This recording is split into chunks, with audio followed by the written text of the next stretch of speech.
De hulpdiensten houden al langer rekken met extreem waar en de gevolgen daarvan. Het past bij de scenario's van klimaatverandering. Het is wel een verrassing dat het om zo'n soort wetten ging kan. Dat hebben we natuurlijk nog net echt een soort hoorn. Dus in die zin winnen wij wel wat opvallen, maar er goed optreden van die kant. In Boetenpost voel in een kwartskof die het 50 centimeter wetter.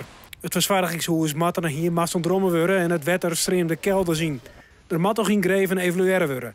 Doch binnen de eerste les nog leert. Nou, het belangrijkste wat we leert is datgene wat voorspeld wordt dat ik een keer uitkomen gaat. Namelijk dat we echt leers krijgen van extreem waar. En dat wij ons daar nog beter in oefenen moeten. Het gaat goed, maar ik vind zelfs dat als wij zeggen wat wij oefenen, ben een hele hoop zaken maar brand en verkeer. En eigenlijk nog net zo'n heel soort maar extreem waar. Kleinhuis zei dat mensen in extreme gevallen de rek maar houden moeten, dat helpt langer het worden kan. Maar ook dat je zelfs een soort dwang in om skeer terug wetterroelest vat te komen. Bijvoorbeeld, het wetter komt omheen door het riool als het net skieren is.